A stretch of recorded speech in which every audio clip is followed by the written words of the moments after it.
Yes sir. तो last class तक अपन ने क्या पढ़ लिया था, ईएमआई में हम लोग मोशनल ईएमएफ स्टार्ट कर चुके थे। व्हाट इज मोशनल ईएमएफ, उसके ऊपर कुछ क्वेश्चंस वगैरह भी देख लिए थे अपन ने। किसी कंडक्टर को अगर मैग्नेटिक फील्ड की रीजन में हम मूव कराएं तो उस कंडक्टर के अंदर पोटेंशियल डिफरेंस या ईएमएफ जनरेट होता है। वो जो ईएमएफ जनरेट होता है वो हमने निकाला था कि छोटी सी लेंथ हो अगर कंडक्टर की तो उसमें जो पोटेंशियल डिफरेंस या ईएमएफ जनरेट होता है वो होता है DL vector cross V cross B. इसकी direction of course V cross B के अलावा होगी। वी क्रॉस बी की जो डायरेक्शन होगी उसी डायरेक्शन में ईएमएफ आ रहा होगा।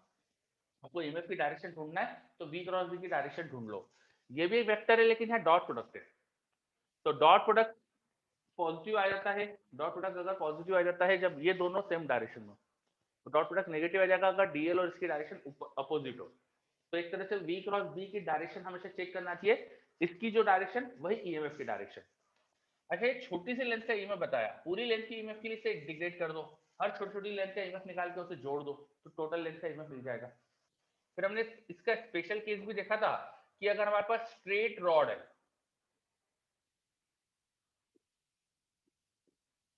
स्ट्रेट रॉड होगी तो जो डीएल वेक्टर्स होंगे वो एकदम सीधी सीधी लाइन में अरेंज हो जाएंगे, है ना। उस केस में जो ईएमएफ आ जाता है, एज्यूमिंग की यूनिफॉर्म भी है और मोशन ट्रांसलेशन हुआ है। ट्रांसलेशनल मोशन में क्या होगा कि रॉड के हर पॉइंट की वेलोसिटी सेम ही है, तो ये सारी कंडीशन अगर हो तो मोशन में आ जाता था l vector dot v cross B. L vector dot v cross B. और इसका भी एक सबसे अच्छा केस ये होता था कि एल बी बी तीनों परपेंडिकुलर है, तो उस केस में ईएमएफ सिर्फ बीएल आ जाता है। If l vector perpendicular to v vector is perpendicular to B vector, तो उस केस का जो ईएमएफ आ जाता था वो बीएल आ जाता था। अब कुछ एंगल वेंगल हो जाए, अगर मान लीजिए रॉड की वेलोसिटी, ये रॉड है, इसकी वेलोसिटी कुछ ऐसे दे दी एंगल पे, रॉड की लेंथ के एंगल पर है, मान लो कि परपेंडिकुलर डायरेक्शन से थीटा एंगल पर है, और मैग्नेटिक फील्ड सपोज बोर्ड के प्लेन के परपेंडिकुलर देता हूँ, तो आप तो क्या करो, आप तो है ना तीनों चीज को परपेंडिकुलर कंपोनेंट में रिजोल्व कर लो। लेंथ और बी तो ऑटोमेटिक परपेंडिकुलर है, तो इनके जो परपेंडिकुलर डायरेक्शन है उसमें बी को रिजोल्व कर लो। बी का एक कंपोनेंट इधर आ जाएगा, उसको बोल सकते हो वी कॉस थीटा, इधर आ जाएगा वी साइन थीटा। फिर आप जानते ही हो कि अगर कोई भी दो पैरेलल हो जाए तो ईएमएफ जीरो आता है, तो वी साइन थीटा की वजह से ईएमएफ जीरो आएगा, because the v sine theta is parallel to l. ठीक है, तो वी कॉस थीटा की वजह से ईएमएफ बचेगा, वो इन दोनों के परपेंडिकुलर है। तो इस केस का जो ईएमएफ आ जाएगा वो आप लिख देंगे बी एल वी के बदले B l v cos theta. अब तीनों चीज को कंपोनेंट्स में तोड़ लो, एक दूसरे के परपेंडिकुलर लाने की कोशिश करो, उससे ईएमएफ निकाल सकते हो। तो अगर एंगल वेंगल पे वेलोसिटी आ जाए तो ये कर सकते हो। अदरवाइज आपके पास एक ऑप्शन डॉट प्रोडक्ट करने, ये भी तो है, ट्रिपल प्रोडक्ट करने का ऑप्शन भी है। अगर आपको तीनों वेक्टर फॉर्म में पता हो तो ट्रिपल प्रोडक्ट कर दो बस, उससे ऑटोमेटिकली आपको साइन के साथ ही ईएमएफ मिल जाएगा। तो जब एंगल वेंगल के यस केस सर। हो तो ये कर सकते हैं अपन। ठीक है, ये भी ट्रांसलेशन मोशन के लिए बताया मैंने, रोटेशन के लिए नहीं बताया। चलो, अब मैंने आपको एक क्वेश्चन कराया था लास्ट क्लास में एंड में कि दो रेल से उसके बीच में रेजिस्टेंस लगा हुआ है और एक रॉड रख दी, और रॉड को मैं फोर्स लगा के चला रहा था, और उसकी मैंने velocity the function of time पूछी थी, याद आ रहा है? यस। अच्छा, उस वो यस। जो मैंने आपको क्वेश्चन कराया था उस तरह के कई क्वेश्चन बन सकते हैं, है ना। वो तो मैंने मोशन पे क्वेश्चन बनाया था, मैं उसमें सर्किट के भी क्वेश्चन दे सकता हूँ। सर्किट के क्वेश्चन मतलब देखो, ये हमारे पास एक सर्किट बना रहा हूँ मैं, देखो बीच में एक रॉड है, और सपोज रॉड के अंदर भी रेजिस्टेंस है, रॉड के अंदर भी रेजिस्टेंस है, तो वो रॉड के अंदर का रेजिस्टेंस भी ऐसे दिखाया मैंने ना। ये इस तरह से हमारे पास एक सर्किट है, पूरा जो सिस्टम है वो यूनिफॉर्म मैग्नेटिक फील्ड में रखा हुआ है। यूनिफॉर्म मैग्नेटिक फील्ड है B into the plane, length of this rod is l, उसको बी स्पीड से चलाया जाए। ये रेजिस्टेंस R1 है, रॉड का रेजिस्टेंस R है, ये रेजिस्टेंस R2 है। अब आपसे पूछ लिया R1 और R2 में करंट बताओ, रॉड को इधर की तरफ मूव करा रहे और R1 R2 में करंट बताओ। आपसे पूछ लिया R1 और R2 में करंट बताओ। क्वेश्चन समझ में आ रहा है क्या है?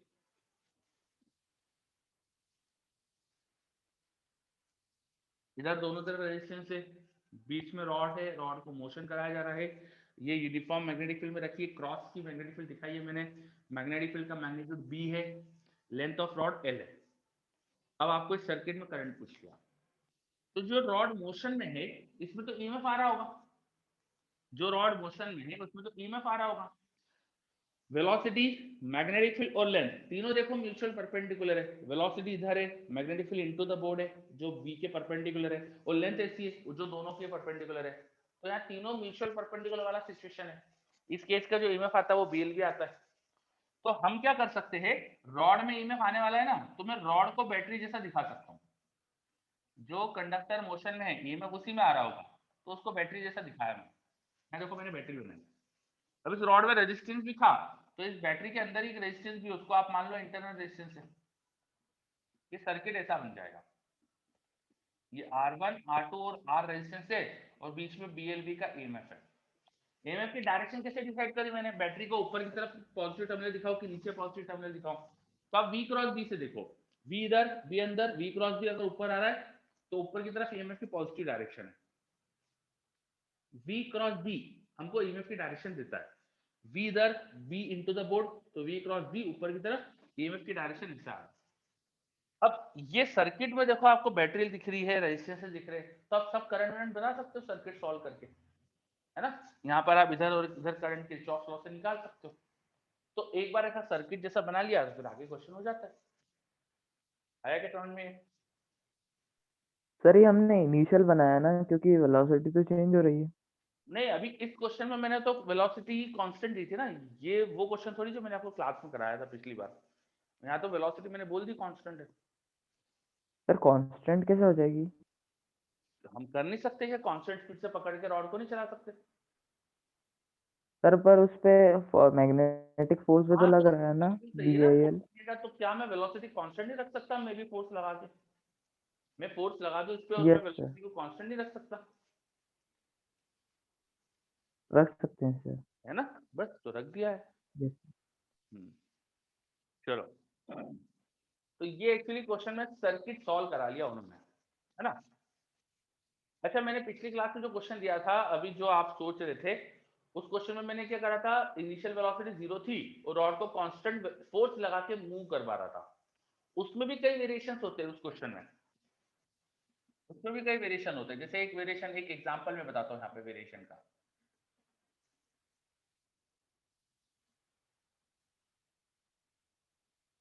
ये देखो जरा,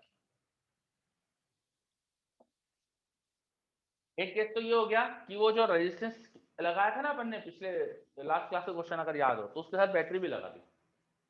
मैंने फोर्स लगाया था, आपको जो एग्जाम क्लास में क्वेश्चन कराया था, यहाँ फोर्स मत लगाओ, रॉड को बिना फोर्स के छोड़ दिया बस।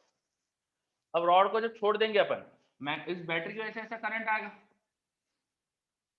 आएगा, बोलो। इसको तो हाय ना बता सकते हो ना। यस सर आएगा। आएगा ना, ठीक है। तो इस बैटरी की वजह से ऐसा करंट आया। अब इस रॉड में अगर करंट है, जैसे नीचे की तरफ करंट आ रहा है, तो आपने एमईसी पढ़ा है, मैग्नेटिक फील्ड में रखी हो तो इससे फोर्स लगेगा। इधर करंट आ रहा है, मैं अंदर की तरफ मैग्नेटिक फील्ड दे देता हूँ। मैंने दे दिया यहाँ पे कि into the board magnetic field है, कितनी है बी। तो रॉड में करंट आने वाला है तो हम समझ गए कि इससे फोर्स भी लगने वाला है मैग्नेटिक फील्ड का, B cross B, sorry I L cross B. I इसमें किस डायरेक्शन में आने वाला है, बैटरी की वजह से करंट देखो ऐसा आएगा। तो ये जो करंट नीचे की तरफ आने वाला है इसकी वजह से इस रॉड पर मैग्नेटिक फील्ड का फोर्स लगेगा। क्या मैं सही बोल रहा हूँ? Yes sir. हमने कुछ फोर्स नहीं लगाया था रॉड पे, लेकिन मैग्नेटिक फील्ड का फोर्स लगने लग गया क्योंकि इसमें करंट आने वाला है। तो इस फोर्स की वजह से मूव करने स्टार्ट कर देगी ना। फोर्स लग रहा है, मान लो फ्रिक्शन विक्शन नहीं है, फ्रिक्शन लेस सरफेस पर रखी हुई थी रॉड, तो फोर्स की वजह से मूव करना चालू कर देगी। Yes sir. ठीक है। अब फोर्स की वजह से जैसे जैसे मूव करेगी स्पीड बढ़ेगी। स्पीड आई अगर रॉड में, मान लो किसी समय पे इसकी स्पीड आ गई कुछ भी, तो रॉड जब स्पीड एक्वायर कर लेगी तो फ्लक्स भी चेंज होने लग जाएगा। फिर यहाँ पे रॉड के अंदर स्पीड है तो रॉड में मोशनल लिमिट भी आ जाएगा।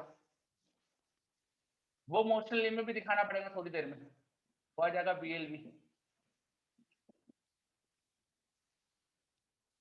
है ना। इसी डायरेक्शन में आएगा ना, देखो मैंने जो दिखाया मोशनल लिमिट।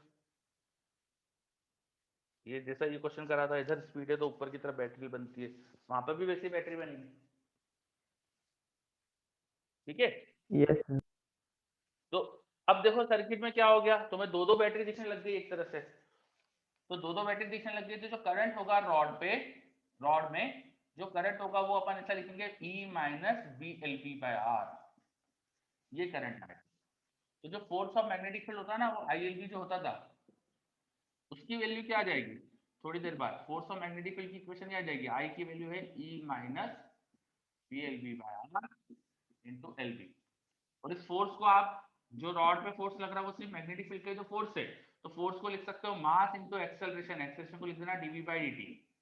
तो एक्सेलरेशन को dv बाई dt लिखो, फिर वो इंटीग्रेट वगैरह करो, और velocity is a function of time. तो यहाँ पर भी वेलोसिटी वेरिएबल आएगी, यहाँ पर भी वेलोसिटी का एक ना वेरिएबल एक हमारे पास इक्वेशन मिल जाएगी, वही एक्सपोनेंशियल जैसी इक्वेशन यहाँ पर भी आ जाती है। आया गया केस समझ में?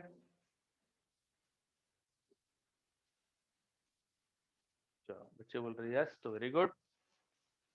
तो मैंने जो आपको क्वेश्चन कराया था उसमें कई सारे केस पॉसिबल है बच्चों, इसका ध्यान रखना। ठीक है, अब अभी तक हमने ना जो मोशनल ईएमएफ के मैंने आपको जो भी क्वेश्चन बताए, जो भी केस बताए, वो सब सीधी रॉड में मोशन कराया। ठीक है, और मैग्नेटिक फील्ड भी यूनिफॉर्म ले ली, थोड़ा वेरिएबल मैग्नेटिक फील्ड भी देख लेते, रॉड को आड़ा टेढ़ा करके भी देख लेते, रॉड अगर बेंड हो गई तो क्या करेंगे, फिर वेरिएबल मैग्नेटिक फील्ड लेके देख लेते, रॉड को ट्रांसलेशन के बदले रोटेशन मोशन करा के देख लेते, तो बाकी सारे केस भी देखते एक एक करके। तो चलो सबसे पहला केस में देखता हूँ कि रॉड को है ना मैं बेंड ले लेता हूँ, मतलब सीधी रॉड नहीं है, कुछ मुड़ी जुड़ी रॉड है, कर्व जैसे शेप की रॉड है। तो ऐसे कोई शेप की रॉड ले ली, देखो ऐसे अजीब से शेप की रॉड ले ली, एक ऐसा अजीब से शेप का कंडक्टर है हमारे पास, ये कोई कंडक्टर है सपोज, है ना।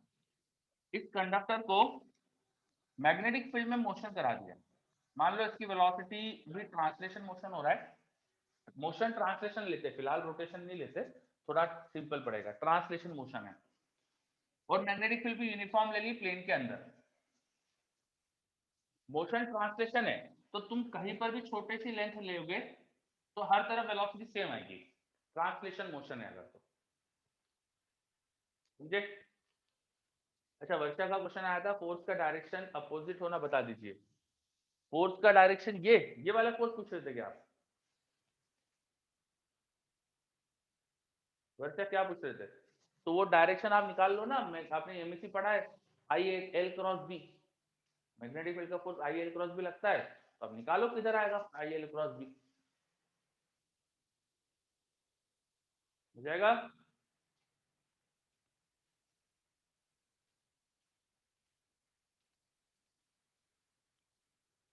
पक्का हो गया? माइक माइक ऑन करके बताओ, हो गया क्या? यस, चलो बहुत बढ़िया। कई बार तो मैं तुमसे पूछ लेता हूँ तो तुम ऐसे यस बोल देते हो, पक्का हो गया? वर्षा अच्छा समझाओ कि कैसा आया उधर फोर्स, समझाओ मेरे को जरा।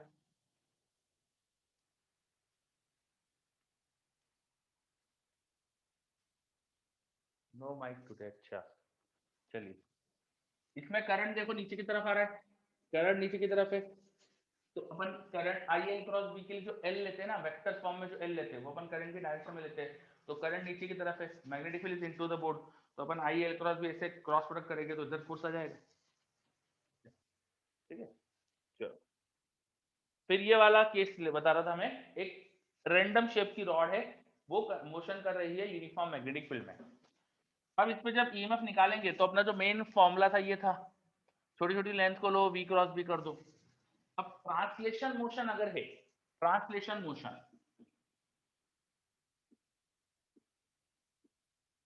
ट्रांसलेशन मोशन की प्रॉपर्टी क्या होती है कि हर पॉइंट की वेलोसिटी सेम, इसकी भी v, इसकी भी v, इसकी भी v, इसकी भी v, इसकी भी v, इसकी भी सबकी भी। तो कहीं पर भी छोटा सा एलिमेंट लूंगा, मैंने मैग्नेटिक फील्ड भी यूनिफॉर्म ले ली, यहाँ पे यूनिफॉर्म मैग्नेटिक फील्ड ले ली, तो जो v क्रॉस b का टर्म है वो तो सेम आएगा, तो इसे मैं बाहर ले सकता हूँ इंटीग्रेशन के, तो अंदर बचेगा सिर्फ इंटीग्रेशन डीएल वेक्टर और डॉट v क्रॉस b आ जाएगा। सही है क्या? क्योंकि ये दोनों मैंने कांस्टेंट ले लिए, मैंने मोशन ट्रांसलेशन ले लिया है और मैग्नेटिक फील्ड यूनिफॉर्म ले लिया है, तो मैग्नेटिक फील्ड यूनिफॉर्म हो और मोशन ट्रांसलेशनल हो, तो उस केस में मैं इन दोनों चीजें क्योंकि कांस्टेंट है इन्हें बाहर ले सकता हूँ, इंटीग्रेशन के अंदर सिर्फ डीएल वेक्टर बचेगा। अब जो डीएल वेक्टर है उसका मतलब क्या, उसके मतलब एक छोटी सी लेंथ का वेक्टर। जैसे यहाँ पर अगर इतना सा सेक्शन मैंने लिया तो ये होगा डीएल वेक्टर, और उसका इंटीग्रेशन, इंटीग्रेशन मतलब होता है एडिशन करना। तो हर जगह के छोटे छोटे वेक्टर को ऐड करना है मुझे, यहाँ का डीएल वेक्टर प्लस यहाँ का डीएल वेक्टर, ऐसे सब डीएल डीएल वेक्टर को ऐड करूंगा, तो इन वेक्टर्स का एडिशन ये वाला वेक्टर बनेगा ना, स्टार्टिंग पॉइंट से एंड पॉइंट का वेक्टर।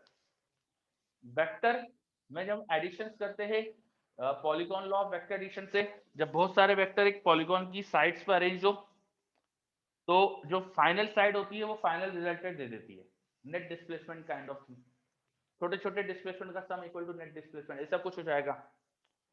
तो हमारा फाइनल रिजल्ट अब यहाँ ऐसा आ जाएगा, इंटीग्रेशन डीएल वेक्टर हो गया एल वेक्टर, तो l vector dot v cross B, ये आ गई हमारी फाइनल ईएमएफ की इक्वेशन।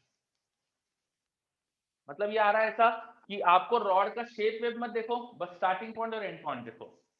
जब ट्रांसलेशन मोशन है, मैग्नेटिक फील्ड यूनिफॉर्म है, तो रॉड का शेप मत देखो, स्टार्टिंग पॉइंट से एंड पॉइंट देखो, वो वाला वेक्टर ले लो, उसमें जो ईएमएफ आ रहा है वो बता दो, ऐसे अपन नेट ईएमएफ निकाल सकते हैं। क्या है, समझ में आया? Yes sir.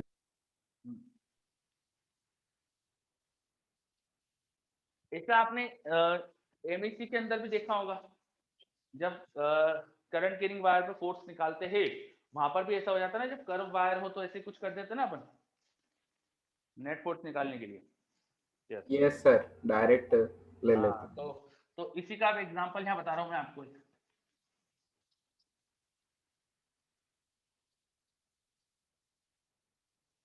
देखो जो मैंने कॉन्सेप्ट पढ़ा ना, इसी का एक एग्जांपल देखते हैं अपन।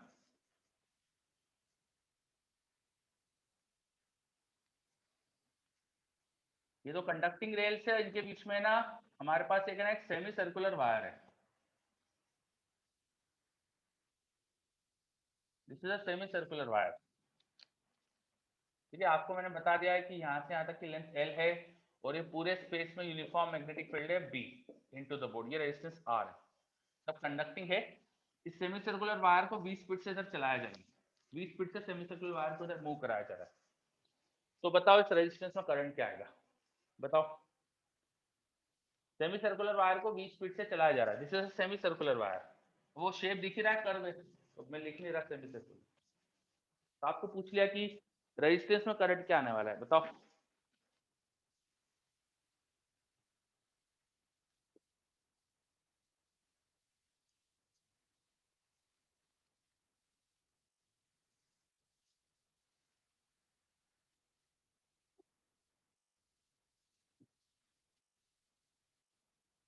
रेजिस्टेंस में करंट पूछा है, एक आंसर तो आया मेरे पास, चलिए और भी आंसर आ रहे, वेरी गुड। यस अमन, नवदीप बिल्कुल सही। देखो काफी बच्चों ने आंसर दे दिया मुझे। इस सेमी सर्कुलर वायर के शेप से हमें कोई लेना देना नहीं, जो अभी अपन ने पढ़ा, मैग्नेटिक फील्ड मैंने यूनिफॉर्म दिए, ट्रांसलेशन मोशन ही करा रहा हूँ, कोई रोटेशन तो करा नहीं रहा उसमें। तो ऐसे केसेस में वायर के शेप से कोई मतलब नहीं होता, अभी जस्ट पढ़ा अपन ने। वायर का स्टार्टिंग पॉइंट देखो, एंड पॉइंट देखो, स्टार्टिंग पॉइंट से एंड पॉइंट का अपन एक रॉड जैसा मान लो इसको, तो ये लेंथ कितनी हो जाएगी L, मतलब इसमें जो ईएमएफ आने वाला है यहाँ पर, वो अपन ने पढ़ा, ये BLB हो जाएगा। तो BLB ईएमएफ है, तो यहाँ जो करंट है सिंपली BLB बाय R लिख सकते हैं अपन, आंसर हो गया, है ना। ये वायर कर्व हो जाए तो भी आपको उसको उसके स्टार्टिंग और एंड पॉइंट को मिला के सीधा मान लेना है, यही तो सीखा अपन ने। यूनिफॉर्म मैग्नेटिक फील्ड हो और ट्रांसलेशन मोशन हो रहा हो तो ऐसा कर सकते हैं। ये चलो, अब मैग्नेटिक फील्ड अभी यूनिफॉर्म ही लिया अपन ने, मैग्नेटिक फील्ड को नॉन यूनिफॉर्म लेते हैं, नॉन यूनिफॉर्म मैग्नेटिक फील्ड लेते हैं। चलो देखो,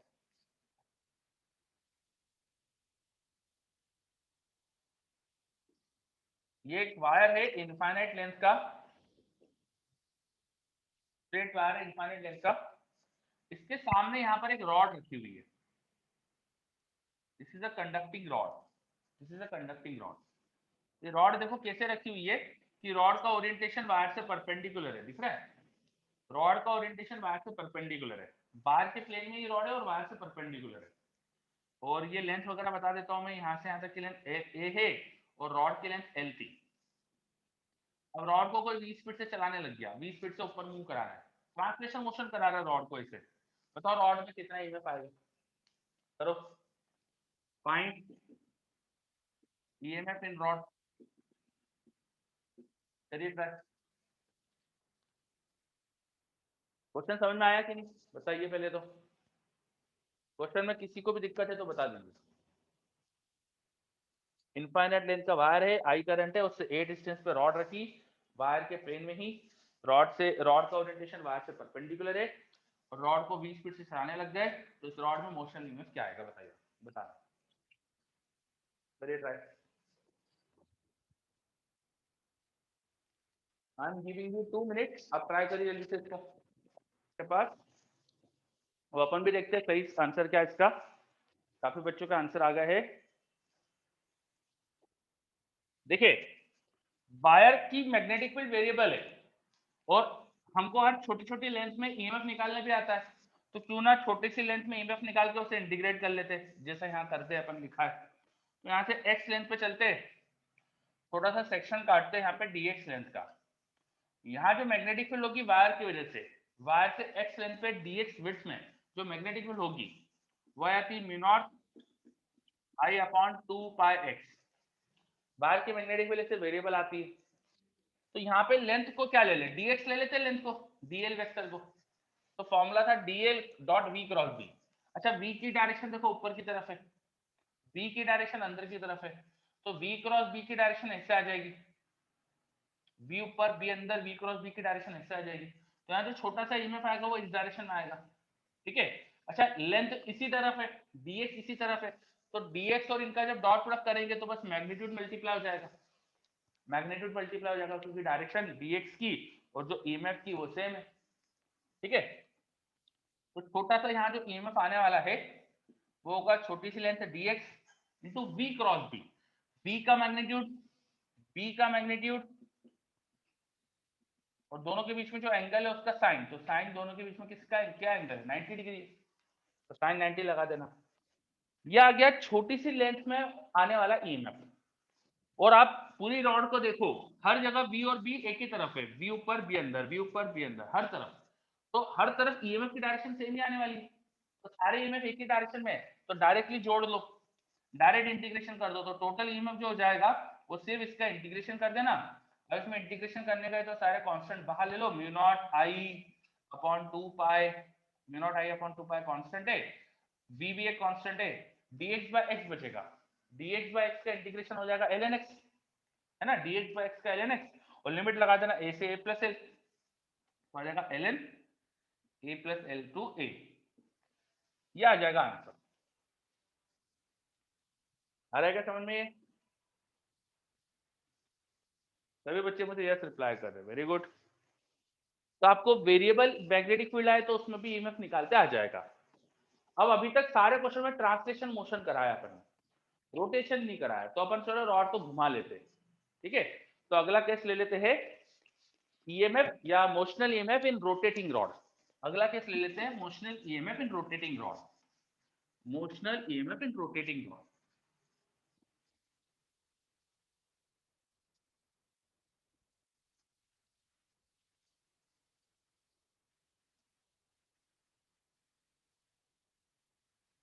ठीक है, अगला केस ले लेते हैं motional EMF in rotating rod.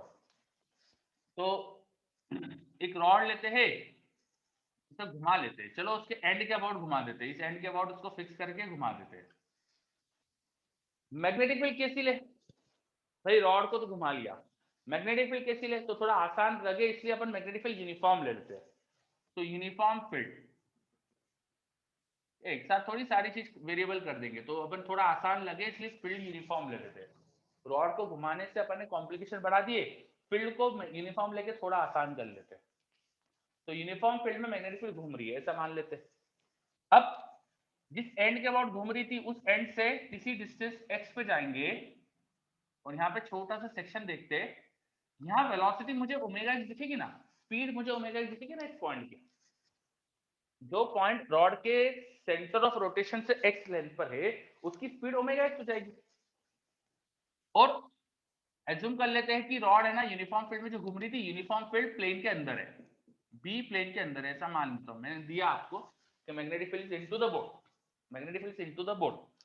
तो छोटे से सेक्शन में ईएमएफ कितना आएगा, इसकी वेलोसिटी इधर है, बी अंदर है, दोनों परपेंडिकुलर है, तो इस तरफ आएगा ईएमएफ। v क्रॉस b की डायरेक्शन में होता है, v इधर b अंदर, v क्रॉस b इस तरफ आ रहा है, तो इस डायरेक्शन में छोटा सा ईएमएफ आने वाला है। अच्छा, पूरी रॉड में देखे तो हर पॉइंट की वेलोसिटी ऐसे आने वाली, जितना दूर जाएंगे स्पीड बढ़ जाएगी, जितना पास में होंगे स्पीड कम होगी, सही ना। ओमेगा इंटू एक्स स्पीड होगी हर पॉइंट की, Yes, sir. एक्स जितना दूर उतना स्पीड ज्यादा।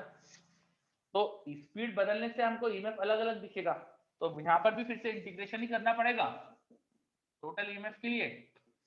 और छोटा सा ईएमएफ क्या आएगा, वो आएगा बी, ये यहाँ की छोटी सी लेंथ है dx, और वेलोसिटी ओमेगा एक्स, और ये तीनों परपेंडिकुलर देखो, ओमेगा एक्स इधर, मैग्नेटिक फील्ड अंदर, dx उधर, तीनों परपेंडिकुलर, तो bl भी जैसा लिख दिया मैंने। इसको इंटीग्रेट कर लेते हैं। अब यहाँ पे बदलाव किसका हो रहा है, चेंज किसका हो रहा है, x बदल रहा है, तो x के अलावा बाकी चीजें कांस्टेंट है, बाहर ले लो, b और ओमेगा बाहर आ गया, अंदर बचेगा x dx। यहाँ पे खड़े थे तो x 0 हो जाएगा रॉड के इस एंड पे, और उस एंड पे चले गए तो रॉड की लेंथ आ जाएगी। मान लो रॉड की लेंथ कितनी है, रॉड की लेंथ l मान लेते हैं अपन, तो 0 टू l इंटीग्रेशन की लिमिट आ गई, तो ओमेगा b, और ये आ जाएगा l²/2।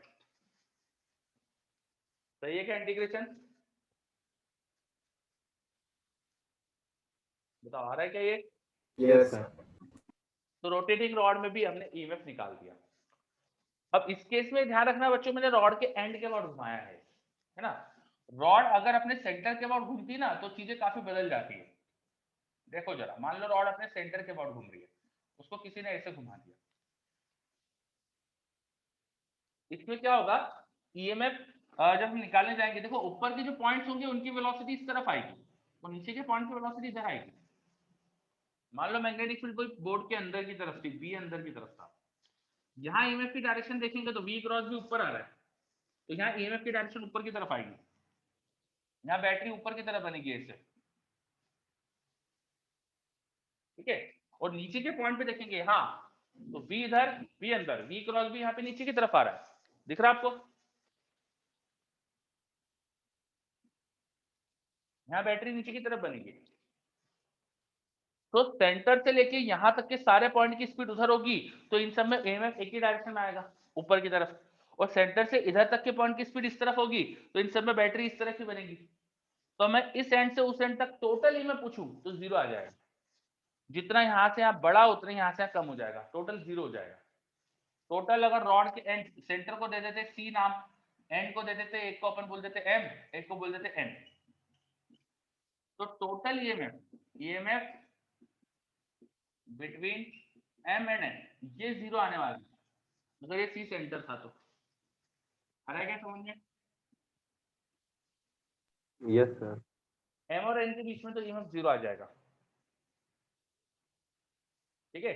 चलो मान लो किसी ने रॉड को सेंटर से हिंज नहीं करा, किसी और पॉइंट से हिंज करा था, ये रॉड है, इसकी लेंथ एल थी, उसको ऐसी जगह से हिंज करा जो सेंटर नहीं है, मतलब एक तरफ लेंथ L1 है और बची हुई लेंथ यहाँ पे L2 है। तो अब क्या करते हैं आप लोग बताओ, अब कोई रॉड के एंड्स का ईएमएफ पूछता तो क्या करते। सर जितनी छोटी रॉड है उसकी वजह से ईएमएफ ही कैंसिल होगा, बाकी बड़ी रॉड का तो थोड़ा रहेगा। हाँ तो यहाँ पे क्या करते, इसको सेंटर से यहाँ तक की एक रॉड मान लो, एक रॉड सेंटर से यहाँ तक की मान लो, तो उसका ईएमएफ तुम्हें पता है क्या होता है। तो ऊपर वाली रॉड में जो ईएमएफ आ रहा होगा वो आएगा बी ओमेगा L1²/2, नीचे वाली रॉड में उतना ही नेगेटिव में आएगा, उल्टी डायरेक्शन में आएगा, बी ओमेगा L2²/2। बस अब इनको सब्ट्रैक्ट कर लेना, जैसे ये M पॉइंट है, ये N था, और बीच का ये अपन O पॉइंट मान लो, तो ये हमको इस तरह से दिखेगा। अब कोई कहेगा भी अपन को ईएमएफ पूछे निकाल सकते, कोई O और M के बीच का पूछे तो ये आ जाएगा, कोई O और N का पूछे तो ये आ जाएगा, कोई m और n के बीच का पूछे तो इनको सब्ट्रैक्ट करके बता देंगे, है ना। आप जो भी पॉइंट्स के अबाउट रॉड घूम रही ना, उस पॉइंट से रॉड दो मान लो, ऊपर के अलग नीचे के अलग, ऐसे दो मान लो रॉड को, और एक रॉड के अंदर ईएमएफ आता है B omega l square by 2, ऐसा कॉन्सेप्ट लगाता है। आ रहा है क्या समझ में ये? Yes sir. Yes sir. चलो, यस जब सर। रोटेटिंग रॉड में भी अपन ने ईएमएफ देख लिया, ठीक है। चलिए, अब मैंने आपको एक क्वेश्चन कराया था अभी कल, आखिरी आखिरी क्वेश्चन जो कराया था हमने, दो रेल्स के बीच में रॉड रखी, रॉड को मैंने वेलोसिटी फोर्स लगा के उसकी वेलोसिटी पूछ ली थी, तो वो स्ट्रेट लाइन मोशन था, है ना।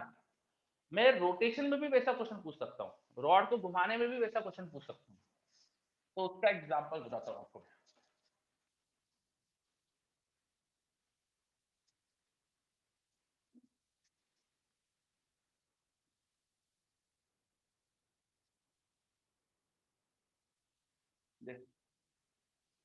एक अच्छा क्वेश्चन है हमारे पास,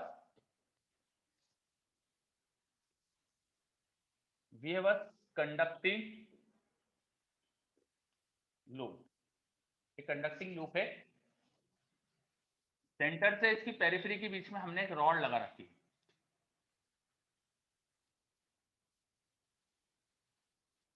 radius of this loop is L, radius of this loop is L,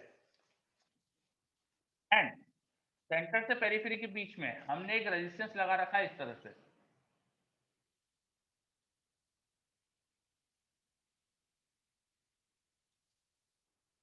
ये जो रेजिस्टेंस है वो इस तरह से लगाया है कि रॉड के मोशन में बिल्कुल भी कोई भी व्यवधान नहीं डाल रही है, रॉड के मोशन में बिल्कुल कहीं भी कोई हिंड्रेंस नहीं आ रहा है, मतलब कि ये जो लूप है ना, इस पर रॉड आसानी से ऐसे घूम पा रही है, आसानी से घूम पा रही है, मतलब कहीं भी इधर से जो वायर है वो अपन को प्रॉब्लम नहीं दे रहा है, ये पॉइंट तो एकदम सेंटर पे जुड़ा है तो कोई दिक्कत ही नहीं है, तो ये कंडक्टिंग रॉड आसानी से घूम पा रही है।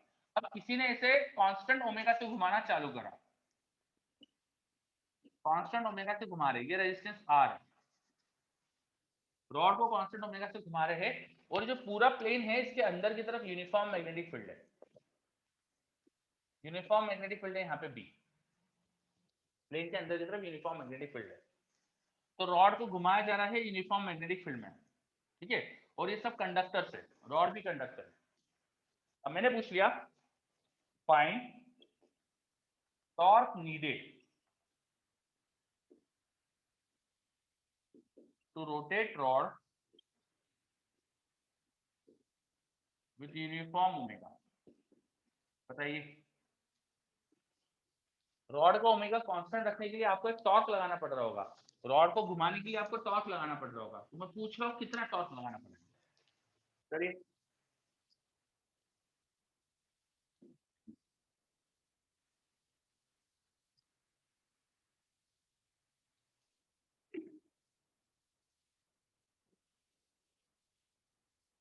रॉड को घुमाने के लिए आप एक टॉर्क लगा रहे हो, मैं पूछ रहा हूँ कितना टॉर्क लगाना पड़ेगा, करिए।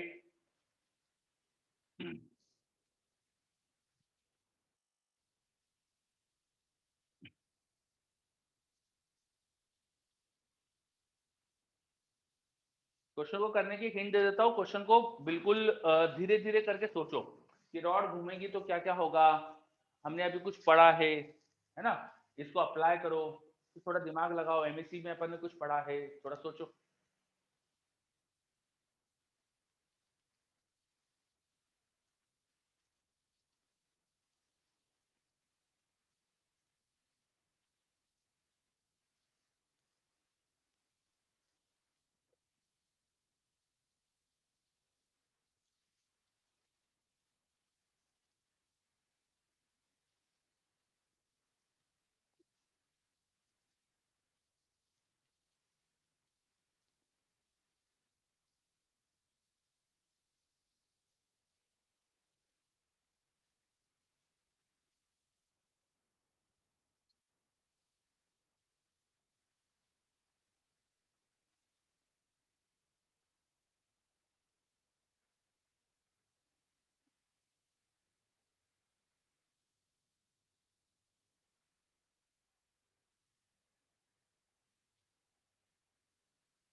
गौतम का आंसर आया मेरे पास।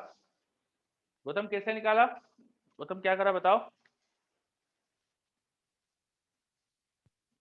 सर रॉड की लेंथ यूनिफॉर्म और रेडियस मैग्नेटिक इक्वल है। फील्ड में सर रोटेट करेगी तो उस पर सर हाँ, फोर्स लगेगा। कौन सा फोर्स, किसका फोर्स, क्या? सर यूनिफॉर्म मैग्नेटिक फील्ड है, उसमें रोटेट कर रही है रॉड, हम्म, तो सर उस पर टॉर्क लगेगा अपोजिट डायरेक्शन में, क्यों? करंट जनरेट होगा उसकी वजह से। करंट, बिल्कुल सही, करंट जनरेट होगा उसकी वजह से, बिल्कुल सही कहा। पहले करंट कितना जनरेट होगा ये बताओ, करंट कैसे निकाले पहले ये बताओ। Sir B omega l square upon 2r। बिल्कुल सही। रॉड यहाँ से यहाँ तक की लेंथ उसकी एल है, तो अभी अपन ने पढ़ा रॉड जब इस तरह की एल लेंथ की होती है तो उसमें ईएमएफ कितना आता है, B omega l square by 2। किस डायरेक्शन में आता है?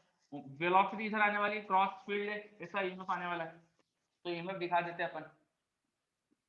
कितना ईएमएफ आ जाएगा? B omega l square by 2, ये ईएमएफ है। तो इस ईएमएफ की वजह से करंट आएगा, वो करंट ऐसा कुछ रेजिस्टेंस से जा रहा होगा, कितना जाएगा? जो करंट होगा वो आ जाएगा ईएमएफ बाय रेजिस्टेंस कर दो, v omega l square by 2r। बिल्कुल सही, ये आ गया करंट। अब रॉड में करंट है, और आपने अभी जस्ट बताया कि रॉड जब करंट कैरिंग रॉड कोई भी करंट कैरिंग कोई भी वायर है मैग्नेटिक फील्ड में है, तो उसमें मैग्नेटिक फील्ड फोर्स लगाती है। कितना फोर्स लगाती है magnetic field?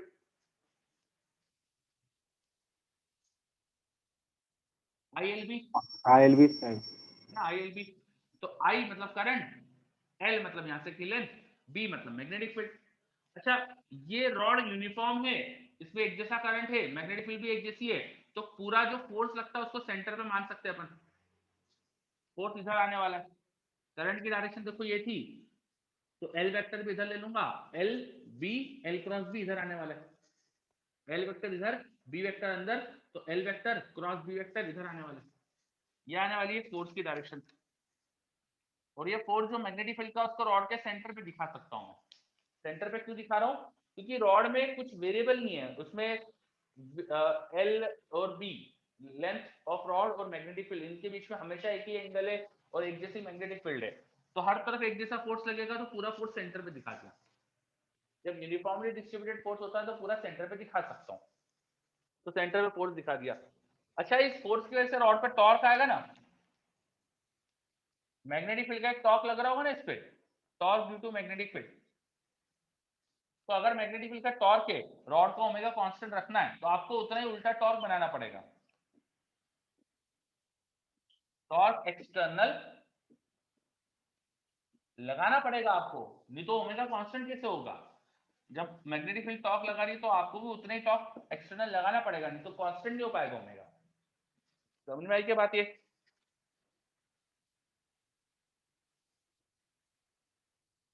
Yes yes sir. चलो, अब मैग्नेटिक फील्ड का टॉर्क कितना लिखे?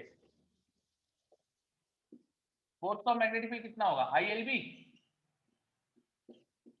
ये था आई एल बी, ये आ गया मैग्नेटिक फील्ड का फोर्स। फोर्स फिर टॉर्क के लिए क्या करेंगे?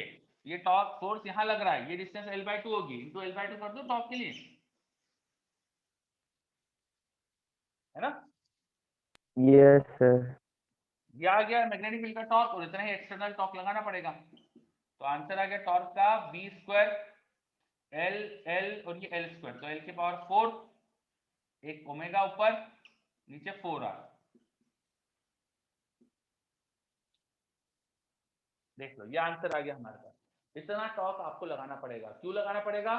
क्योंकि रॉड को जैसे घुमाने लगोगे कांस्टेंट ओमेगा से, तो उसमें ईएमएफ आ जाएगा, ईएमएफ की वजह से यहाँ करंट आएगा, करंट की वजह से फिर रॉड में एक मैग्नेटिक फील्ड का फोर्स लगेगा, वो मैग्नेटिक फील्ड के फोर्स जो है उसका सेंटर के बाद टॉर्क बन रहा है, तो मैग्नेटिक फील्ड का टॉर्क है, तो आपको ओमेगा कांस्टेंट रखने के लिए आपको भी उतना ही टॉर्क लगाना पड़ेगा। टॉर्क जीरो नहीं हुआ, नेट टॉर्क जीरो नहीं हुआ, तो ओमेगा कांस्टेंट नहीं हो पाएगा, समझे? Yes sir. चलो, क्या सभी बच्चों को क्लियर है question? Yes sir. Very good, yes sir. बहुत बढ़िया। तो हमने देखा कि किस तरह के क्वेश्चन यहाँ पे आ सकते हैं। ईएमआई में क्वेश्चन बहुत वैरायटी के बन सकते हैं, जैसे इसके अंदर अपन ने रोटेशन का भी यूज कर लिया, है ना? इनफैक्ट एसएचएम के भी क्वेश्चन बन सकते हैं यहाँ पर। ठीक है, अब मैं एकदम हर सारे क्वेश्चन अभी नहीं कर रहे अपन, वो धीरे धीरे आपको मिलते जाएंगे, अपन देखते जाएंगे। तो बेसिक कॉन्सेप्ट जो होता है वो अपन सब देख चुके हैं। तो अपन थोड़ा सा आगे बढ़ते हैं। अभी हमारा मोशनल ईएमएफ के कॉन्सेप्ट हम सीख रहे थे। मोशनल ईएमएफ बेसिकली एक तरीका है जिससे हम एक्सप्लेन करते हैं कि why there is induced EMF when the flux of magnetic field is changing through a loop. किसी लूप से मैग्नेटिक फील्ड का फ्लक्स चेंज हो तो उसमें ईएमएफ क्यों आता है, उसको एक्सप्लेन करने का तरीका होता है motional EMF. The motion of conductor causes EMF in it. अब एक और रीजन देख सकते हैं अपन, कुछ जगह पर क्या होता है कोई मोशन नहीं हो रहा होता है फिर भी ईएमएफ आता है। जैसे एग्जांपल के लिए बताता हूं, मैं ये सब हटाने वाला हूं। तो हमने सेकंड कॉज ऑफ जो ईएमएफ पढ़ा था इंड्यूस इलेक्ट्रिक फील्ड, वो समझने वाले हैं। हमने एक और कॉज पढ़ा था मैग्नेटिक फील्ड ईएमएफ आने का, इंड्यूस इलेक्ट्रिक फील्ड, वो समझने वाले। देखिए बच्चों ध्यान से, मान लो मेरे पास एक लूप है विच इज अ कंडक्टर, एक कंडक्टिंग लूप है हमारे पास। This loop is present in uniform magnetic field B. इसको यूनिफॉर्म मैग्नेटिक फील्ड बी में रखा हुआ है, ठीक है। जो मैग्नेटिक फील्ड बी है वो बिल्कुल इसके प्लेन के परपेंडिकुलर है इनसाइड। ये मैग्नेटिक फील्ड यूनिफॉर्म कैसे बना सकता हूं मैं, तो हो सकता है कि मैंने किसी सोलेनॉइड के अंदर इस लूप को रख दिया है। ये लूप जो है ना वो एक तरह से सोलेनॉइड के अंदर है, ऐसा, ठीक है। तो सोलेनॉइड के अंदर यूनिफॉर्म फील्ड होती है उसके एक्सिस के आसपास। तो वैसा कोई सिचुएशन है, ऐसा मान लो आप कि एक बड़ी सी सोलेनॉइड थी, उसके एक्सिस के आसपास मैंने क्या ना कैसा कंडक्टिंग रिंग लग दी, कंडक्टिंग लूप रख दिया, वैसा कुछ सिचुएशन है। तो बी सोलेनॉइड की फील्ड हो जाएगी उस केस में। अब अगर सोलेनॉइड का करंट बढ़ रहा हो धीरे धीरे, सोलेनॉइड का करंट किसी ने बढ़ा दिया, कोई ना बैटरी ऐसे लगा रहा है इसका ईएमएफ बढ़ रहा है, या कुछ कुछ भी करके उन्होंने सोलेनॉइड में से करंट जो है उसको इंक्रीज करा रहे हैं वो धीरे धीरे, सपोज कांस्टेंट रेट से करंट इंक्रीज कर रहा है। तो करंट इंक्रीज करेगा सोलेनॉइड का, तो जो उसके एक्सिस पे मैग्नेटिक फील्ड बनती है उसका क्या होगा बताओ जल्दी। सोलेनॉइड के एक्सिस पे जो मैग्नेटिक फील्ड बनती है उसका क्या होगा, बोलो। बढ़ेगी।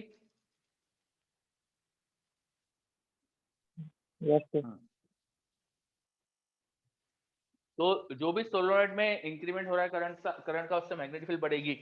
तो आप इंक्रीजिंग मैग्नेटिक फील्ड क्रिएट करा सकते हो। तो आपके पास एक लूप है which is placed in uniform magnetic field and this B is increasing. Let B is increasing with time. B time के साथ बढ़ रही है। अब ये बताओ B टाइम के साथ बढ़ेगी तो इस लूप से एसोसिएटेड फ्लक्स का क्या होगा, इस लूप से एसोसिएटेड फ्लक्स का क्या होगा, बढ़ेगा। सिंपल सी बात है, वो भी बढ़ेगा, लूप से एसोसिएटेड फ्लक्स बढ़ेगा। अब फ्लक्स बढ़ेगा तो इसमें ईएमएफ आएगा क्या, फ्लक्स बढ़ेगा तो ईएमएफ आएगा क्या? यस सर, है ना, बिल्कुल सही। क्या यहाँ पे ईएमएफ आएगा तो मैं बोल सकता हूँ कि लूप अगर कंप्लीट है तो उसमें करंट आ जाएगा, यस सर, है ना, करंट आ जाएगा, ठीक है। अच्छा, किसी कंडक्टर में करंट कब आता है, हमने करंट इलेक्ट्रिसिटी पढ़ा है, तो कंडक्टर के अंदर करंट आया मतलब उसके अंदर इलेक्ट्रॉन्स फ्लो हुए।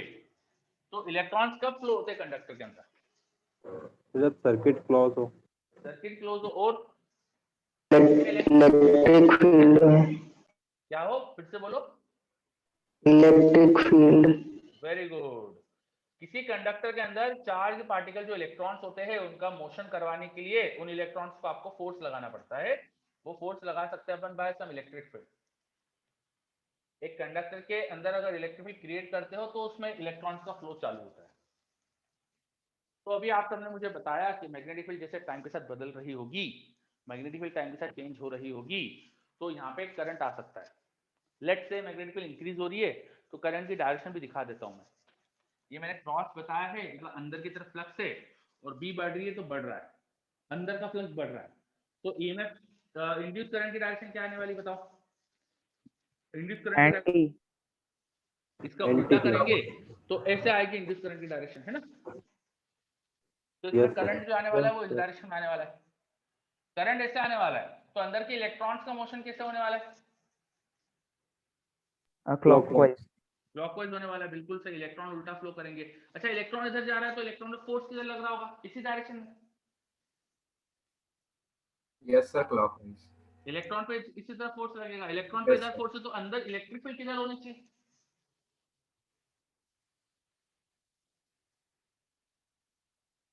इससे उल्टा होनी चाहिए इलेक्ट्रिक फील्ड। तो इस पूरे कंडक्टर में मुझे हर जगह है ना इलेक्ट्रॉन्स के फ्लो दिख रहा है, तो हर जगह मुझे इलेक्ट्रिक फील्ड दिखनी चाहिए, ऐसे। बताओ। Yes sir. अंदर इलेक्ट्रिक फील्ड है।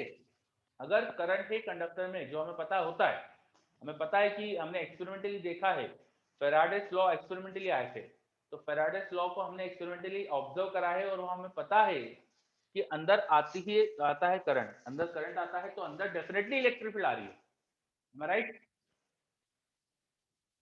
Yes sir. जो मैंने रेड कलर के एरोज बनाए हैं ना, ये बता रहे हैं कि इलेक्ट्रिक फील्ड आ रही है, ये रेड एरोज ही बता रहे हैं कि इलेक्ट्रिक फील्ड है।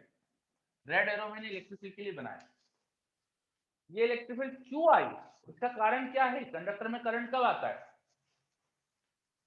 फ्लो ऑफ इलेक्ट्रॉन का फ्लो होने अरे से। उससे पहले कंडक्टर में करंट, मैग्नेटिक फील्ड में कंडक्टर रखा था, तो हमने क्या करा जिससे इसमें इंड्यूस करंट आ गया,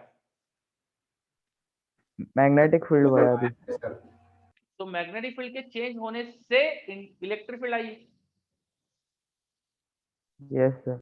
यस सर। इसका मतलब हमें एक चीज समझ में आ गई कि when magnetic field is increasing with time और changing with time, it creates electric field, और ये जो इलेक्ट्रिक फील्ड बनी इसे कहते हैं induced electric field, induced electric field. तो हमें समझ में आ गया, when a conductor is placed in magnetic field and magnetic field is changing with time, we know that there will be induced current in conductor if the loop is complete. The induced current is explained by induced electric field. जो induced current आ रहा है वो कैसे explain कर सकते हैं, by induced electric field. So we can now say when magnetic field is changing with time, there is some induced electric field in space. जब magnetic field time के साथ बदलती है तो मैग्नेटिक फील्ड के टाइम के साथ चेंज होने से कुछ इलेक्ट्रिक फील्ड इंड्यूस होती है स्पेस में। मैग्नेटिक फील्ड जब टाइम के साथ चेंज होती है तो स्पेस में कुछ इलेक्ट्रिक फील्ड इंड्यूस होती है, यानी ये इंड्यूस इलेक्ट्रिक फील्ड ही रिस्पॉन्सिबल थी इस कंडक्टर में करंट आने के लिए। हमारी के बात समझ में? Yes sir. चलो, so now you all need to remember this point that changing magnetic field creates induced electric field. Changing magnetic field creates induced electric field. ठीक है, अब आप लिख सकते हो इसे, अब आप अपने शब्दों में अच्छे से लिख लीजिए कि when magnetic field is changing with time, it creates induced electric field.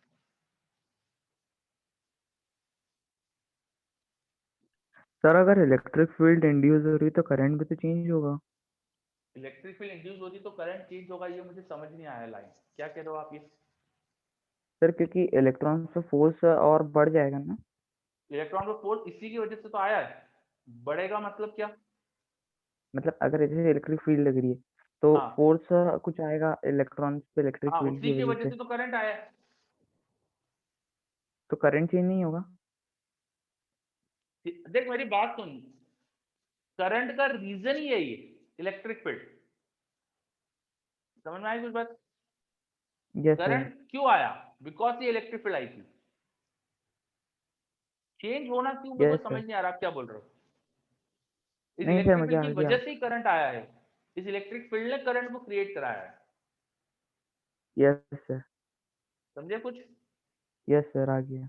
है ना, तो ऐसा नहीं कि पहले कुछ करंट था और इलेक्ट्रिक फील्ड आ गई तो करंट और बढ़ गया, ऐसा कुछ नहीं है। करंट आने का रीजन ही ये इलेक्ट्रिक फील्ड है, समझे? Yes sir, thank you sir. चलो ओके, तो हमने अभी लिखा कि when there is a magnetic field and it is changing with time, it creates induced electric field. Any और कोई किसी को डाउट है, बताओ। सर ये इलेक्ट्रिक फील्ड तो क्लोज लूप बना दी है। हाँ, ये अपन बस यही पॉइंट्स में आपको बताने वाला था। चलो, तो आपने अभी मेंशन कर ही दिया तो मैं एक एक करके सबको लिखा देता हूँ। चलो, अब इंड्यूस इलेक्ट्रिक फील्ड के बारे में लिखते चलते हैं अपन, है ना। तो पहला पॉइंट लिखो इंड्यूस इलेक्ट्रिक फील्ड के बारे में। सर पर वहाँ पे तो पढ़ा था कि इनफाइनाइट पे शांति ना, जाके हाँ आपने अच्छा नोट करा, इसको लिख लेते हैं अपन। लिखो लिखो। induced electric field is a non-conservative electric field. Induced electric field is a non-conservative electric field.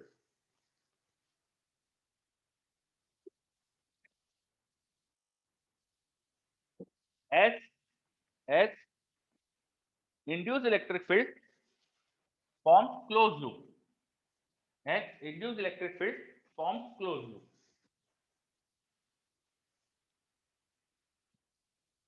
ये जो इंड्यूस्ड इलेक्ट्रिक फील्ड है, ये आपने जो इलेक्ट्रोस्टैटिक में इलेक्ट्रिक फील्ड पढ़ी थी, ये वो नहीं है।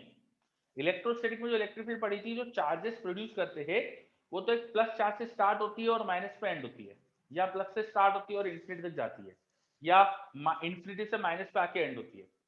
वहां पे इनका एक सर्कुलर लूप जैसा नहीं बनता, कभी भी एक पॉइंट से स्टार्ट होकर उसी पॉइंट पे आके खत्म नहीं होती थी।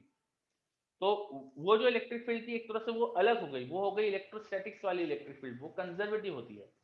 ये इलेक्ट्रिक फील्ड जो मैग्नेटिक फील्ड के बदलने से बनी है, ये नॉन कंजर्वेटिव है। हमने लिखा है this is a non conservative electric field, ये क्लोज लूप बना रही है। ठीक है, चलिए आगे लिखिए। Work done bye induced electric field in a round loop path is non zero. Work done bye induced electric field in a round loop path is non zero. Induced electric field का round loop path पे work done जो होता है वो non zero होता है।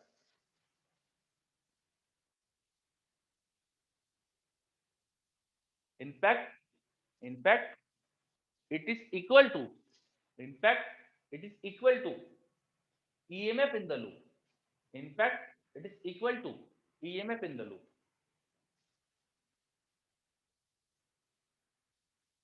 Work done by induced electric field on a round loop path is non-zero. In fact, it is equal to EMF of the loop. If charge is unit, if charge is unit, unit charge लिया मतलब कि इसका magnitude 1 है ऐसा charge लिया, तो उस पे इंड्यूस्ड इलेक्ट्रिक फील्ड का वर्क डन निकालेंगे राउंड लूप पाथ पे, तो वो उसके ईएमएफ के बराबर आ जाएगा। उस राउंड लूप पाथ में जो भी ईएमएफ है उसके बराबर आएगा। देखते हैं ईएमएफ मतलब जो इंड्यूस्ड हुआ है वही वाला ना? हाँ वही इंड्यूस्ड ईएमएफ, वही ठीक है। yes. देखते हैं इस पॉइंट को। मैं अगर यहाँ पे थोड़ा सा कट लगा दूं, इस लूप में मैं कट लगा दूं अगर, तो क्या इसमें करंट आ पाएगा? No sir. बिल्कुल सही नहीं आ पाएगा, है ना। क्या इसमें ईएमएफ इंड्यूस नहीं होगा तब? होगा सर, होगा, बिल्कुल सही होगा, है ना। तो इलेक्ट्रिक फील्ड भी इंड्यूस हो रही है असल में फिर। अच्छा, मैं इस पॉइंट से घूमते यहाँ तक आऊं, तो मैं इस लूप में मुझे जो यहाँ पर ओपन सर्किट में यहाँ पोटेंशियल डिफरेंस दिखना चाहिए। ये दो टर्मिनल जैसा होगा ना सेल के, सेल अगर करंट नहीं प्रोवाइड कर रहा है, सेल में करंट नहीं है, कोई सेल है हमारे पास, उससे कोई करंट नहीं जा रहा है, तो उसके टर्मिनल्स का जो पोटेंशियल डिफरेंस होता है, कोई वोल्टमीटर पोटेंशियल डिफरेंस निकाले तो उसकी ईएमएफ के बराबर होता है। Yes sir. वैसे ही यहाँ पर ये जो दो पॉइंट है इनके बीच में मैं अगर एक वोल्टमीटर लगा के इसमें पोटेंशियल डिफरेंस निकालूं तो ईएमएफ के बराबर मिलेगा। Yes sir. है ना। अब मैं क्या करता हूँ, यहाँ से इलेक्ट्रिक फील्ड की वजह से वर्क डन निकालना स्टार्ट करता हूँ। Work done by this electric field वो निकालूंगा इस पूरे पाथ पे, तो मुझे मिलना चाहिए ईएमएफ के बराबर, क्योंकि यहाँ से यहाँ का potential difference should be equal to EMF. Terminal potential difference when cell is not providing any current is equal to EMF. तो यहाँ से यहाँ तक इलेक्ट्रिक फील्ड का इंटीग्रेशन करो यूनिट पॉजिटिव चार्ज पे, तो ईएमएफ दे देगा। यहाँ से मुझे समझ में आ गया कि EMF is nothing but induced electric field का इंटीग्रेशन ओवर द पाथ। आ रहा है क्या समझ में? Yes sir. सभी बच्चे देख लीजिए।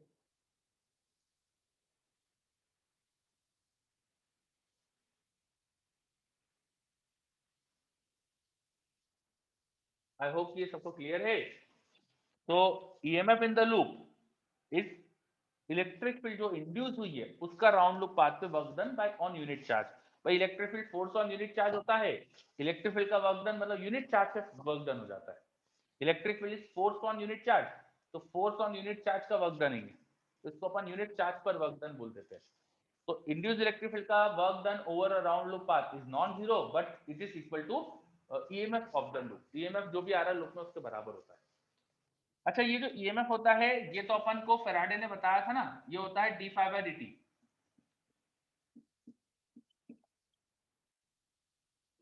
तो हमें इस ईएमएफ को निकालने का एक तरीका और पता था, तो हमको एक तरह से एक इक्वेशन दिख रही है जिससे हम इंड्यूस्ड इलेक्ट्रिक फील्ड निकाल सकते हैं। इस इक्वेशन से हम इंड्यूस्ड इलेक्ट्रिक फील्ड निकाल सकते हैं कि कितना प्रोड्यूस होती है।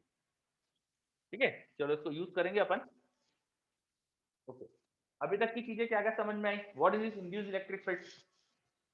ये समझ में आया कि इंड्यूस्ड इलेक्ट्रिक फील्ड वो नहीं है जो आपने इलेक्ट्रोस्टैटिक में पढ़ी थी, ये कुछ अलग तरह की इलेक्ट्रिक फील्ड है, ये एक नॉन कंजर्वेटिव इलेक्ट्रिक फील्ड है। ये क्लियर है? This is a non conservative electric field. Yes sir ना, एंड ये जो इंड्यूस्ड इलेक्ट्रिक फील्ड है नॉन कंजर्वेटिव होती है, इसका राउंड लूप पाथ पे वर्क डन जीरो नहीं होता है। इनफैक्ट राउंड लूप पाथ पे इसका वर्क डन निकाले अगर अपन तो ईएमएफ के बराबर आता है, उस लूप में जो भी सर? ईएमएफ आ रहा होगा उसके बराबर आएगा। हाँ बोलिए। ये तो हमने ईएमएफ निकाला है ना सर, फिर हम इसे वर्क डन क्यों कह रहे हैं? ईएमएफ निकाला है और इससे वर्क डन क्यों कह रहे हैं? सेल का terminal potential difference is equal to EMF when there is Yes, no sir. Current through cell. Yes sir. तो टर्मिनल का potential difference is equal to EMF. Yes sir. Terminal potential difference, अब EMF potential difference कैसे निकालते हैं? Electric field dot displacement. Yes sir, तो ये EMF हुआ ना सर, आप वर्क डन क्यों कह रहे हैं कि वो कंफ्यूज कर रहा है सर? एक ही तो चीज होती है, मतलब सेल का terminal potential difference is equal to EMF. And what is potential difference? तब सर्किट क्लोज होता है sir. What is potential difference? What is potential difference between two points? Sir दो टर्मिनल के बीच में what potential is difference. Potential difference between two points? The work done in bringing a charge from one point to another. Work done, potential difference is nothing but work done on unit positive charge. Yes sir. तो work done on unit positive charge is equal to potential difference. तो potential difference को work done बोलना normal बात है, yes sir, got it sir. समझ गए? तो work Yes, done और ईएमएफ बराबर होना ये भी नॉर्मल बात हो गई।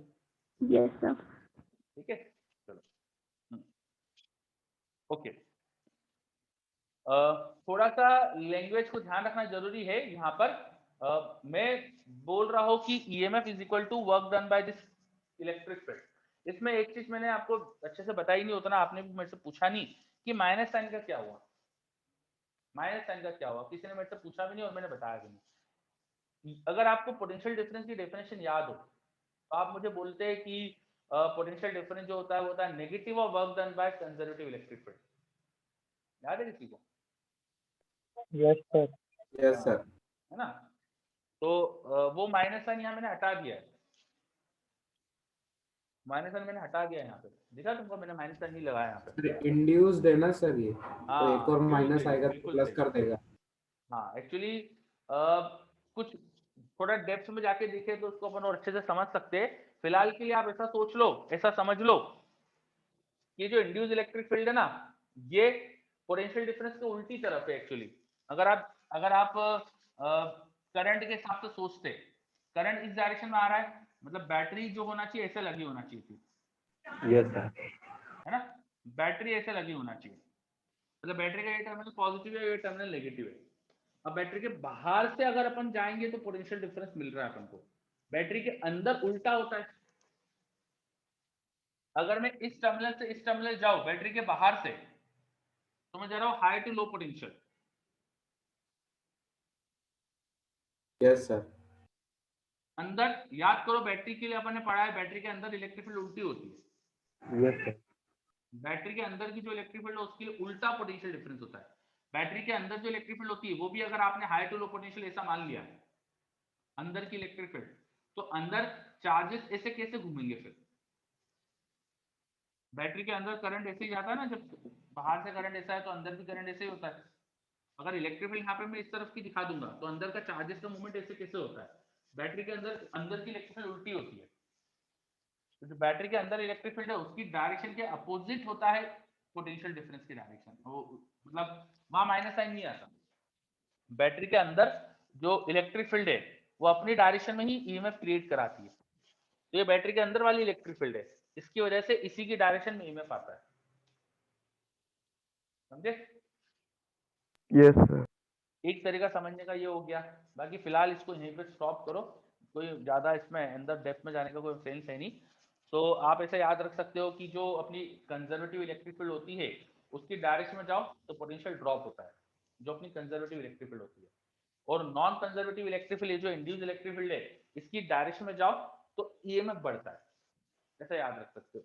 इसके लिए ये जो एक्सप्रेशन है इसे पोटेंशियल डिफरेंस मत बोलना कभी भी, ये एक्सप्रेशन ईएमएफ है, ये एक्सप्रेशन ईएमएफ कहलाता है, इसको पोटेंशियल डिफरेंस मत बोलना।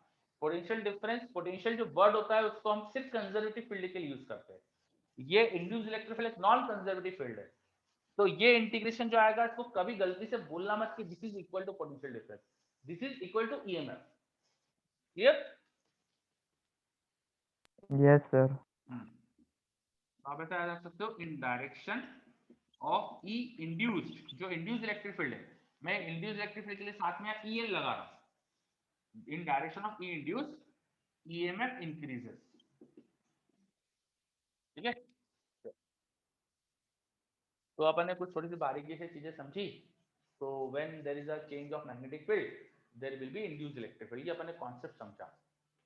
अब थोड़ा सा और कुछ स्पेशल केस देखते हैं और इंड्यूस्ड इलेक्ट्रिक फील्ड निकाल लेते हैं। लेट ये वाला जो केस था ना कि सोलेनॉइड के अंदर एक रिंग रखी थी, उसको समझते हैं। सोलेनॉइड के अंदर रिंग रखी है, ये अपनी रिंग थी जो सोलेनॉइड के अंदर थी। तो सोलेनॉइड के अंदर होने से क्या हो गया कि यहाँ पे ना सर्कुलर सिमेट्री है, सर्कुलर सिमेट्रिक मैग्नेटिक फील्ड का रीजन है, ऐसा मान लेते हैं। क्या मान रहा हूं मैं, बताओ? Circular symmetry region. Circular symmetry है, तो अगर सिमेट्री है तो मैं बोल सकता हूं कि जो इलेक्ट्रिक फील्ड इंड्यूस यहां होगी उतनी सब जगह होगी, क्योंकि सिमेट्री है, कहीं पे फर्क होना ही नहीं चाहिए। सही बात है क्या? Yes sir. है ना? अगर सब तरफ एक जैसी फील्ड इंड्यूस हो रही है तो फिर ये इंटीग्रेशन जो है ना, जरा यहाँ देखो डॉट प्रोडक्ट है, तो पहली चीज तो मैं लूप में छोटी सी लेंथ और इलेक्ट्रिक फील्ड को एक ही डायरेक्शन में ले रहा हूँ, तो डॉट प्रोडक्ट तो सिंपली इनका मैग्नीट्यूड का मल्टीप्लिकेशन हो जाएगा। डॉट प्रोडक्ट को लिख दूंगा ई का मैग्नीट्यूड डीएल का मैग्नीट्यूड इनटू cos 0। अच्छा, ये किसके बराबर था? फ्लक्स के रेट ऑफ चेंज के बराबर। लूप में फ्लक्स कितना है आप लिख सकते हो, magnetic field into area of the loop. Suppose loop का एरिया पाई आर स्क्वायर है, तो इसका डिफरेंशिएशन लिख सकते हैं फ्लक्स का rate of change. E induce अगर सिमेट्री है तो पूरे लूप पे एक जैसा होगा, उसे इंटीग्रेशन से बाहर ले सकते हैं, अंदर बचेगा डीएल इज इक्वल टू हो जाएगा पाई आर स्क्वायर, तो कांस्टेंट था, इनटू डीवी बाय डीटी। तो ये क्या, देखो ये क्वेश्चन समझ में आ रहा है क्या हमको? Yes sir. Yes sir. ठीक है। अच्छा, इस लूप पे इंटीग्रेशन डीएल निकालेंगे तो क्या आ जाएगा? डीएल मतलब इसकी छोटी सी लेंथ, उसका इंटीग्रेशन करेंगे पूरे लूप के लिए तो पूरी लूप की लेंथ आएगी ना। हाँ, इस लूप की Yes, रेडियस को sir. मैंने स्मॉल आर माना था, पूरे यस लूप की लेंथ को क्या बोलूंगा मैं? 2 pi r. 2 pi are. तो हमें पता चल गया इंड्यूस इलेक्ट्रिक फील्ड का मैग्नीट्यूड क्या है, एक पाई से पाई कैंसिल हो गया, एक आर से आर कैंसिल हो गया, तो R by 2 dv by dt. तो हमें पता चल गया इंड्यूस इलेक्ट्रिक फील्ड का मैग्नीट्यूड कितना होता है। अगर एक सर्कुलर सिमेट्रिक मैग्नेटिक फील्ड हो, जैसे सोलेनॉइड के केस में होता है, सोलेनॉइड के केस में एक्सिस के चारों तरफ एक जैसा दिखता है हमको, तो इस तरह का केस हो कि सोलेनॉइड के अंदर थे अपन, तो इस पूरे लूप पर हर तरफ एक जैसी इलेक्ट्रिक फील्ड आ रही होगी, उसका मैग्नीट्यूड हमने निकाल दिया कितनी आती है, समझे?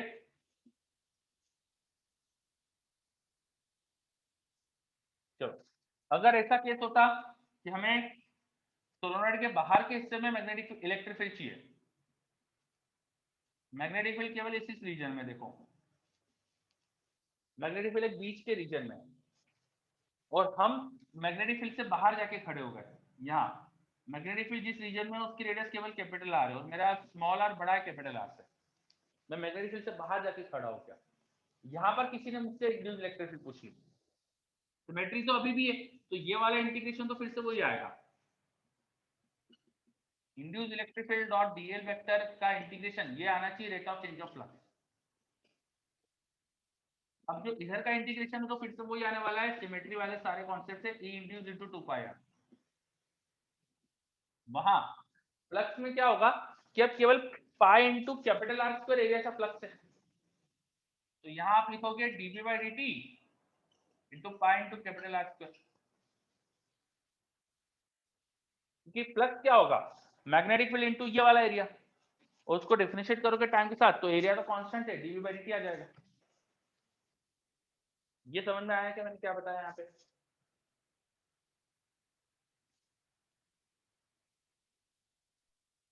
Yes sir. फिर से बता देता हूँ मैं, हमारे पास एक सोलोनॉइड है और सोलोनॉइड की जो रेडियस थी ना वो कैपिटल आर थी, और हम उससे बाहर जाके देख रहे हैं कितनी इंड्यूस इलेक्ट्रिक फील्ड है, उससे बाहर जाके, सोलोनॉइड से बाहर। तो उस केस में क्या होगा कि जो हम एरिया देख रहे हैं उस पूरे एरिया से फ्लक्स नहीं है, क्योंकि मैग्नेटिक फील्ड केवल इतने इतने हिस्से में। तो फ्लक्स को लिखेंगे अपन b इंटू एरिया जिसमें मैग्नेटिक फील्ड थी, और अब इसका रेट ऑफ चेंज चाहिए तो b का रेट ऑफ चेंज आ जाएगा यहाँ पे। और इस तरफ जो इंटीग्रेशन E डॉट dl का टर्म होता है वो तो इस पूरे लूप में सिमेट्री से अपन बोल सकते हैं E इंड्यूस इंटू 2 पाई r होना चाहिए।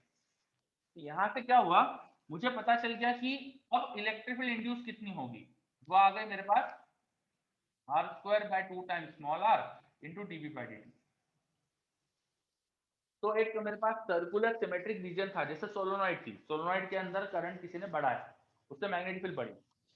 सोलोनॉइड के अंदर कितनी इलेक्ट्रिक फील्ड इंड्यूस होती है और सोलोनॉइड के बाहर कितनी इलेक्ट्रिक फील्ड इंड्यूस होती है, दोनों निकाल दी। अंदर की जो इलेक्ट्रिक फील्ड इंड्यूस है वो देखो स्मॉल r के प्रोपोर्शनल है। एक्सिस से जितना दूर जा रहा हूं मैं, सोलोनॉइड के सेंटर एक्सिस से जितना दूर जा रहा हूं उतनी फील्ड बढ़ रही है, और बाहर देख रहा हूं मैं सोलोनॉइड के बाहर, तो फील्ड देखो 1/r के प्रोपोर्शनल है, कम हो रही है। आ रहा है क्या समझ में? Sir yes sir. Yes sir. चलो, तो क्या क्या पढ़ा अपन ने इंड्यूस इलेक्ट्रिक फील्ड के बारे में, रिकैप करो, बताओ मुझे जल्दी से। What is this induced electric field, बताओ। सर मैग्नेटिक फील्ड के चेंज होने से इंड्यूस्ड इलेक्ट्रिक फील्ड जनरेट होती बिल्कुल सही, मैग्नेटिक फील्ड के चेंज होने से इंड्यूस्ड इलेक्ट्रिक फील्ड जनरेट होती है। और कुछ इसकी क्या प्रॉपर्टी पड़ी? नॉन कंजर्वेटिव होता है सर। बहुत बढ़िया, this is a non conservative electric field. और तो वर्क डन इसके द्वारा जीरो नहीं एकदम नॉन होता है। जीरो होता हाँ, एक राउंड लूप पाथ पे इसका वर्क डन निकालेंगे तो नॉन जीरो आएगा। और यस सर। नॉन जीरो होता है वो किसके बराबर होता है? राउंड लूप पाथ में इसका वर्क है डन बाय dt के। ईएमएफ के बराबर होता है, या d∅v/dt के बराबर होता है। बिल्कुल सही, यस सर। जो ईएमएफ उस लूप में है प्रोड्यूस सर। होने वाला है उसके बराबर होता है इसका वर्क डन। बिल्कुल सही। फिर यहाँ क्या डिराइव कराया मैंने, ये induce electric field at different points. हाँ, induce electric field at different point. Induce electric field का मैग्नीट्यूड कितना होता है डिफरेंट पॉइंट्स पे। किस तरह के केस में डिराइव कराया मैंने? Circular symmetry. Circular symmetry. ये एक ही केस हमसे पूछा जाता है, देखो तो ज्यादा सोचना नहीं कि और ज्यादा केस में क्या होगा, बस इसको याद रखना है, ठीक है। Yes sir. अच्छा, ये इंड्यूस इलेक्ट्रिक फील्ड की डायरेक्शन क्या आती है, किस डायरेक्शन में इलेक्ट्रिक फील्ड आती है? इंड्यूस्ड करंट की डायरेक्शन में सर। बहुत बढ़िया, वेरी गुड, इसको ऐसे याद रखना। Induce electric field is in same direction as of induced current. Clear? क्या सबको क्लियर है ये? Yes sir. Yes sir. Yes चलो, सर। Very good. अब एक काम करते हैं, आज अपन यहीं रुकते हैं, वैसे भी अपना ऑफिशियल टाइम हो गया है, तो अपन आज यहीं रुकते हैं। नेक्स्ट क्लास में इसके आगे की चीजें कंटिन्यू करेंगे।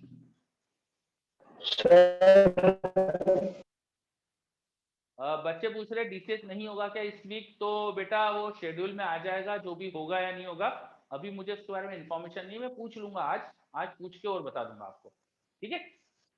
ओके। चलो ठीक है बच्चों, अब next हाँ बोलिए जल्दी से।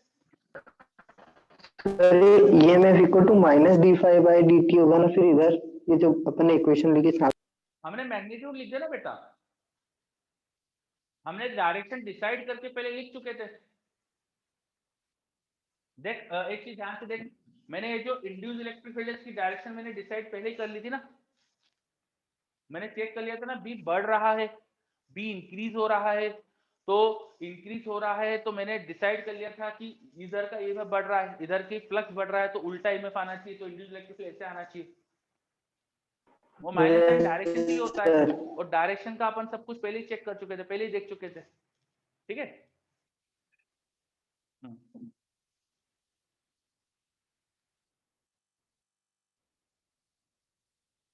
हाँ ठीक है बच्चा आदित्य, अपन कर लेंगे वैसा।